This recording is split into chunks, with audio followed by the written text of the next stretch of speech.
Vamos a hacer un perfil criminológico. El perfil criminológico es para poder identificar situaciones o eventos que se han venido dando a lo largo de tu vida y que te han de alguna manera orillado o llevado a cometer un delito. Penetrar las mentes asesinas más temidas de México. Hablar con psicópatas, violadores, pirómanos seriales, horas, días, meses, para entender los detonadores de su acción, es la misión que Mónica Ramírez, una de las criminólogas más importantes del continente, asumió como una causa para ejercer su profesión que la ha llevado a convertirse en un referente. Y me han reportado algunos asesinos y asesinas en serie con quienes he trabajado, es que se horrorizan de lo que fueron capaces de hacer, pero es en los asesinos en serie o violadores seriales o dentro de la violencia serial, que no son psicópatas. Un psicópata no se arrepiente de nada. Además, los narcos más buscados como Joaquín El Chapo Guzmán y Dámaso López el Licenciado, o líderes del cártel de Sinaloa, se han confiado a Mónica y han sido objeto de los perfiles psicológicos que realiza para entender el universo criminal y evitar nuevas víctimas. Mónica Ramírez, sin duda una de las criminólogas más importantes de América Latina. Bienvenida a Fuerza Latina. Gracias por haberme invitado. Yo estoy aquí con ustedes y para todo el auditorio que nos ve, encantada de compartir este ratito con ustedes. Mónica, naces en Chihuahua, en una familia, digamos, en unas condiciones privilegiadas, pero en una ciudad, en una zona de México donde ya empieza a sentirse y a verse la violencia con mucha fuerza. ¿Por qué decides hacer de tu vida profesional un camino para perpetuarse cerca a esa crueldad hacia violencia? Cuéntanos de ese episodio que vives a los 6 años. Ocurre que un día llego yo a los 6 años del colegio, y veo como película, ahora sí que, ¿no? Tremendo, coches de policía, todo el mundo. Y dije, ¿qué está pasando? Entonces me bajé del bus del colegio y fui hacia esa esquina. Entonces, claro que por supuesto que me voy metiendo entre la gente hasta que llego a los escalones, ¿no? A los escalones del edificio. Y llego yo justamente a esta parte, este lugar, que es donde pasó todo lo malo, que era la recámara de la chica. Habían asesinado a una mujer, a una chica de haber tenido unos 23 años más o menos. Estaba ella acostada como en la esquina de la cama, le colgaba un brazo, le colgaba una pierna, estaba boca arriba y tenía la habían apuñalado en el pecho y en el cuello, ¿no? Entonces, cuando yo llego y veo todo eso, sí es como fue el primer evento de esta naturaleza con el que yo tuve contacto. Creo que ese fue uno de los eventos más importantes que marcó mi vida, ¿no? La marcó a tal grado que yo decidí poder dedicarme o querer dedicarme a lo que yo hago. Fue ¿por qué? O sea, ¿qué tiene que pasar por la mente de una persona para hacer eso? ¿No? O sea, para haber cometido eso. Es quizás esa curiosidad por la naturaleza humana la que te lleva a estudiar primero psicología y después a especializarte en criminología. Tú, en ese momento, desde que decides tu carrera, empiezas a percibir que tu vida no iba a ser una vida como la de tus amigos, amigas o tu círculo social. Fíjate que siempre he sabido lo que quiero. Desde que sucedió eso a los 6 años, posterior a eso, pues se vino dando donde yo vivía, que en Ciudad Juárez, Chihuahua, del estado de Chihuahua, la frontera, el fenómeno de las muertas de Juárez. Era una cosa que yo decía, es que diario desaparecen y desaparecen y desaparecen mujeres, ¿y dónde están? Y luego se encontraban los cuerpos tirados como si fueran una envoltura de algo que te acabas de comer y ya no lo tiras ahí despreocupado por la ecología, ¿no? Entonces, desde muy chica yo dije, es que yo quiero saber. Y le salto a mi padre con esta inquietud, ¿no? Tenía yo 11, 12 años, o sea, le digo, yo quiero estar enfrente de las personas que han cometido delitos y han dejado heridas profundas en la sociedad, ¿no? Le salto yo a mi padre con eso y me dice, pero a ver, ¿qué vas a saber tú si no sabes todavía qué vas a hacer de tu vida, ¿no? Pero yo quería estar en la mente de esas personas perversas, o sea, para poder entender y poder comprender. Y cuando descubro que no solamente es, ok, estoy frente a un criminal y puedo entender lo que le pasó en su vida, puedo entender por todo lo que él ha atravesado y cuáles fueron las decisiones que lo llevaron a decidir, ¿no? Comportarse violentamente y llevar a cabo un crimen. Y cuando yo me doy cuenta que eso que yo puedo identificar puede servir para prevenir, uy, no, yo dije, esto es lo mío. Mónica, tengo que confesarte que me parece fascinante estar hablando con alguien que no busca qué pasó, sino el por qué pasó. Pero desde esta lógica, ¿dónde está para ti esa línea tan delgada entre entender y justificar? Bueno, yo lo debo de tener muy claro porque yo intento que la gente o quien me pidió que hiciera el perfil, aproximar a esas personas a un entendimiento de la vida del criminal o de la criminal para que puedan comprender los factores que se mezclaron y el cómo estos se mezclaron para que termine o haya terminado convirtiéndose en un criminal, ¿no? Entonces yo debo de nunca olvidar frente a quién estoy, eso es básico, o sea, porque de pronto te encuentras, de pronto yo me encuentro platicando con ellos como si nos estuviéramos tomando un café. Entonces es esta parte de decir, no se me olvida con quién estoy. Y no vine aquí a justificar sus actos y tampoco vine a juzgarlo, porque ya ha sido juzgado o está siendo juzgado pues por el sistema correspondiente, ¿no? Tu nombre era ya muy conocido en el mundo de la criminología, pero llegó a todos los países, a todas las esquinas cuando te sientas horas y horas con el Chapo Guzmán. Pero eso es en realidad una pequeña parte, Mónica, de tu extensa carrera. Cuando empezaste tus prácticas, y por eso vuelvo al principio de tu carrera, te sentaste frente a un joven que había asesinado a casi toda su familia porque estaba siendo abusado física y sexualmente y porque no quería que su hermanito viviera lo mismo, que además ya era de conocimiento de su mamá, el abusador era su papá. ¿Qué hizo esa escena tan dramática en ti? Al momento en el que a mí me dicen, Mónica, bienvenida, por supuesto que quieres hacer tus prácticas profesionales aquí en reclusorios, bienvenida. Ya tenemos un caso y es el caso de este joven, un jovencito habría tenido él que tendría como 18 años precisamente, pues, de la alta sociedad de Torreón, Coahuila, que termina matando a su madre, a su padre, a su hermanito pequeño, con la escopeta de cacería del papá, porque estaba siendo abusado física y sexualmente por el padre. Y la mamá lo sabía y no había hecho nada al respecto. Entonces lo que hace es mata a toda la familia, menos a su hermana de mi edad en aquella época, porque la hermana andaba en el cine, ¿no? El hermano había matado al hermanito pequeño para que no viviera lo mismo que él vivió, ¿no? Entonces es un caso de altísimo impacto, ¿no? Muy tremendo. Mónica, me das pie para preguntarte algo fundamental. ¿Un asesino en serie o un psicópata, porque hay asesinos en serie que no son psicópatas, nace o se hace? La respuesta para esa pregunta, desde mi perspectiva como criminóloga, es que naces y te haces. Nosotros nacemos ya con un kit, digámoslo de esa manera, pero ese kit puede venir con ciertas deficiencias. Y luego viene la parte social, que es la parte que nos moldea de alguna manera los comportamientos. Y ahí entran desde el grupo de amigos, los grupos a los que estamos acostumbrados a ir. Y luego viene la parte cultural.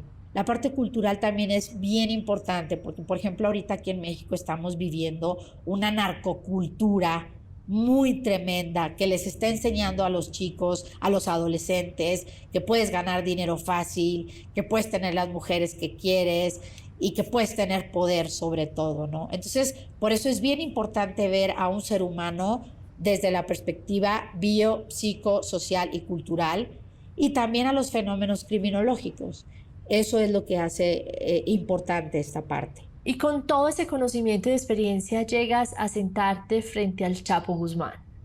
Tú te sientas frente al hombre que fue el más buscado quizás del continente en algún momento, lo miras a los ojos y le preguntas si es consciente del daño que ha causado. Mónica, ¿qué ves en esos ojos?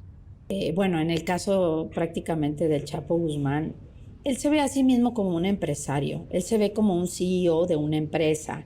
Entonces, eso le permite justificar o sea, para él, como autojustificarse, ¿no? Él me decía, Mónica, no, pues es que, a ver, la droga que se meten lo hace la gente con pleno conocimiento de causa, o sea, lo hacen porque quieren, no porque lo estén obligando. Entonces, de esa manera es como él dice, la gente que consume mi producto lo hace porque quiere, no porque se le obliga. Eso es lo que le permite autojustificarse. Y él dice, además, el que yo esté, pues, privado de mi libertad, no va a cambiar nada, porque las cosas siguen su curso, siguen su rumbo, ¿no? Mónica, voy a volver a esos grandes perfiles con los que has trabajado, haciéndole su análisis psicológico. La Mataviejitas, el Mocha Orejas, el Chapo Guzmán, entre muchos otros. Unos narcos, otros asesinos en serie. ¿En qué radica el placer que buscan los unos y los otros? ¿Qué satisface un narco y qué satisface un asesino serial? La serialidad, insisto, es una condición psicológica que te lleva a reofender de manera sistemática y crónica con la finalidad de satisfacer necesidades de orden emocional o de gratificación y estimulación sexual. ¿Qué pasa con ellos? Hay un asesino muy famoso que se llama Andrei Chikatilo. Él es ruso, bueno, era ruso porque ya lo ejecutaron. Y él decía, es que con cada homicidio que yo cometo, logro una paz de mente impresionante, o sea, me calmo, me tranquilizo, ¿no?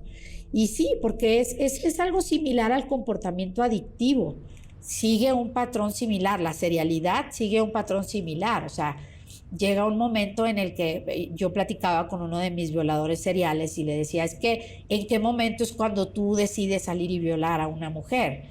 ¿No? Es que yo estoy sentado viendo la tele, están mis hijos ahí haciendo sus tareas y demás, y de pronto me viene como esa necesidad, ¿no? Esa necesidad que empieza a crecer y que yo no la puedo controlar. Entonces me paro, le digo a mi esposa, vuelvo en un rato, y es cuando salgo y voy y cometo la serie de violaciones que cometo, ¿no? El narcotraficante busca satisfacer necesidades materiales, económicas, de la administración de territorio, etcétera. Entonces, eso es lo que diferencia a una persona con una condición serial de una persona de la delincuencia, de otro tipo de delincuencia, ¿no? Mónica, tú te sientas frente a un personaje como la Mataviejitas, uno de los casos que también fueron muy famosos en América Latina, una mujer profesional de la lucha libre que se convierte en empleada doméstica y después en una asesina serial de adultas mayores. Pero tú estableces una especie de vínculo con ella. Está la famosa foto en la que tú la acompañas en el matrimonio que celebró en prisión. ¿Cuáles son esas líneas éticas y afectivas que se pueden o que no se pueden cruzar? Bueno, el principio básico es nunca olvides con quién estás o ante quién estás, ¿de acuerdo? Yo trabajé con Juana Barraza Samperio, que es justamente la Mataviejitas, que terminó por asesinar adultas mayores. No todas las que le adjudicaron las mató, eso es un hecho, pero yo me vinculo de la parte humana de ellos, y además es estrategia también, es una estrategia porque de esa manera verlos a ellos actuando en otros contextos, no solamente dentro de su dormitorio o del espacio en el que tenemos mutuamente para poder hacer el perfil criminológico, se abre una ventana impresionante de poder verlos comportarse dentro de otros contextos. Entonces a mí en la parte criminológica me es sumamente fructífero el poder hacer eso. Este cuadro me lo regaló Juana Barraza Samperio, conocida como la Mataviejitas. Ella me lo escribe y me pone: para una gran amiguita, muchas gracias por el apoyo, Dios te bendiga y te proteja donde quiera que andes. Mónica, ¿y un asesino serial, un violador, un psicópata se arrepienten? ¿Ellos son conscientes del dolor que generan? Desde luego que como en el asesino serial, justamente por definición, es una persona que comete 3 o más actos, ya sea de canibalismo, de violación, de asesinato, etc. Y después de eso tiene un periodo de enfriamiento entre cada evento criminal en el que vuelve a su vida común y corriente y normal, exactamente.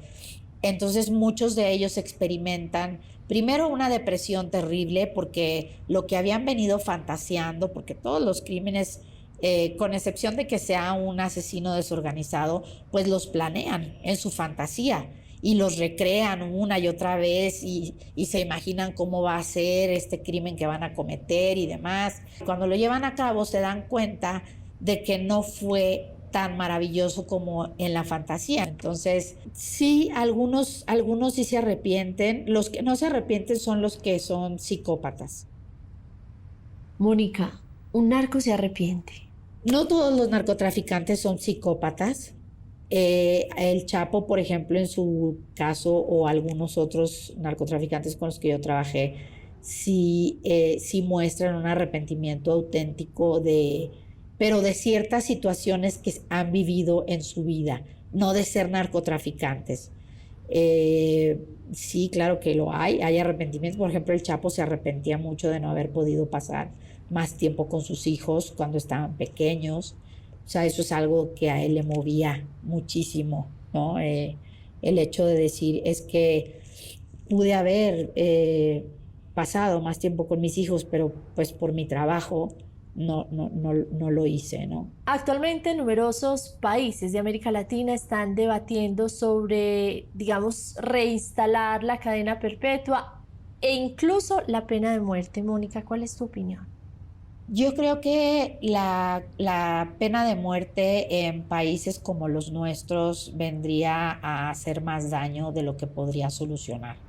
El aumento de penas solamente te lleva o nos lleva a una concurrencia de delitos. Los secuestradores, a mí, algunos de los secuestradores con los que he trabajado, o sea, yo no voy a decir que secuestré, porque por secuestro me pueden dar hasta 150 años. Entonces lo que hago es secuestro a la persona, la tengo en cautiverio una serie de, o sea, un tiempo, donde puedo abusar sexualmente de ella, donde puedo abusar físicamente de ella, etcétera. Después la mato, después la mutilo, la desmiembro y luego voy y la esparzo por ahí y se acabó. Si por matarla lo máximo que nos dan es 40 años, pues mejor matamos y la escondemos y la disolvemos en ácido y nadie supo qué pasó. Pues no hay cuerpo del delito, ¿no? Mónica, tu salud. ¿Duermes bien? ¿Tienes pesadillas? ¿Cómo te sientes? Sí, mi salud se ha visto muy, muy dañada, digámoslo de esa manera, primeramente porque pues, mi vida no es una vida normal, ¿no? Todos los años he sido objeto de una cirugía, ¿no? Ya no tengo órganos, entonces yo creo que, bueno, sí los tengo, pero ya me quitaron el apéndice, la vesícula, la matriz, inclusive, los riñones, me operaron 6 veces en un periodo de 4 meses de los riñones, entonces claro que se ha visto mermado. Y la parte del poder dormir, claro que en un inicio tenía unas pesadillas brutales, desde luego que sí. Y lo que he aprendido con el tiempo y lo que he manejado en terapia ha sido el cómo poder vivir con ello, ¿no? Convivir con esa parte oscura del ser humano con la que yo tengo que lidiar día a día en mi ejercicio profesional. Pero sí, tengo que llevar terapia y tengo que llevar tanto psiquiátrica como psicológica. El psiquiatra me ayuda con medicamento para dormir. Entonces, eso es importante. Mónica, tú dices que trabajas con el lado más oscuro de los seres humanos, pero yo puedo percibir que hay mucha luz en ti cuando dices que la alegría de tu trabajo es que puede prevenir crímenes. ¿Qué cosas te hacen feliz? Háblame de esos momentos en que te permites ser frágil, ser vulnerable, ser lo que son los hombres y las mujeres en la vida real.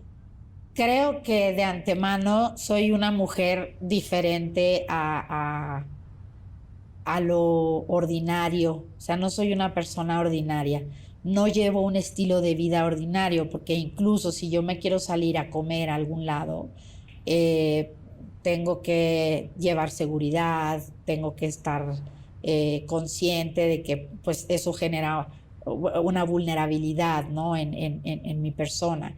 Entonces, pero claro, mis hijas, bueno, mis perrijas son tres, son dos bulldog franceses y una mestiza que rescaté porque yo me la paso rescatando animales.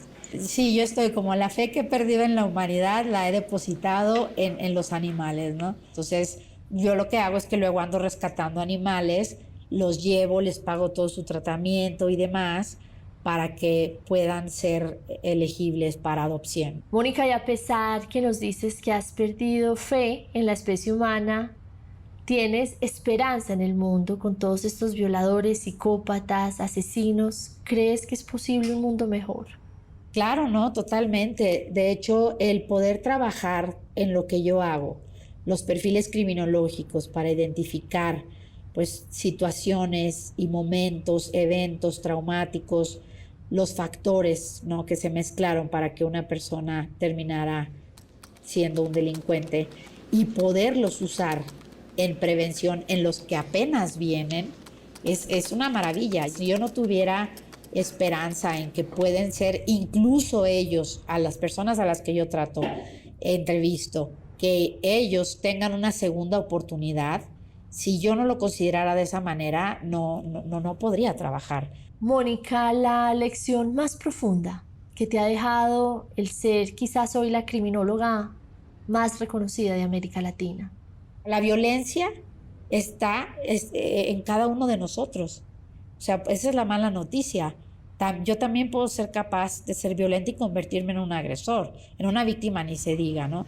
Entonces, en el poder entender que yo también puedo y tengo una parte, como todos los seres humanos, una parte como muy oscura que nada más que no le hemos dado rienda suelta, en esta parte de decir, eso es lo que me diferencia a mí de él, en esta necesidad de entendimiento mío por la mente criminal, es el decir, claro, yo también tengo esa parte, pero yo por esta razón y esta razón y esta razón no la he, dejado, no la he utilizado o aplicado.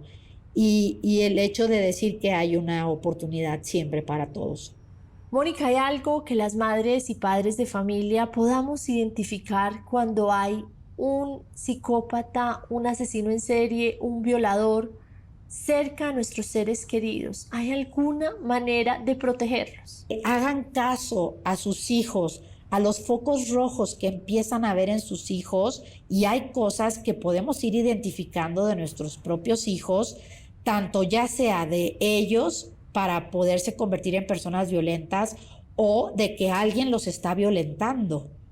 Y yo creo que es importante para los padres y también para las personas que trabajan en las escuelas y demás, notar estas diferencias cuando tu hijo se empieza a aislar, cuando tu hijo tiene terrores nocturnos, que están chiquitos, por ejemplo, o ya en la adolescencia, si tú empiezas a notar que tus hijos o tu hija o tu hijo anda metido con amigos que no son muy, porque los amigos moldean también mucha parte de nuestra conducta. Entonces, vean esos focos rojos y no minimicen la situación. No digan, ay, claro, es que nosotros, no, mató un gatito, pero pues porque, no, señora, si usted está viendo que su hijo acaba de matar a un gatito, hay que prestar atención a esas señales, definitivamente. Mónica, gracias por representarnos a las mujeres con tanta altura y tanto profesionalismo, con tanta entereza en un mundo que ha sido tradicionalmente muy masculino. Lo has hecho incluso dejando parte de tu salud en esto y lo has hecho buscando un mundo mejor. Gracias, Mónica, por acompañarnos hoy en Fuerza Latina. No, gracias a ustedes por invitarme y de verdad que ojalá esto inspire a más mujeres y también a hombres, ¿por qué no?, a que entren a estudiar esto, porque podemos cambiar el mundo. Todavía tenemos posibilidad de hacerlo con nuestro granito de arena.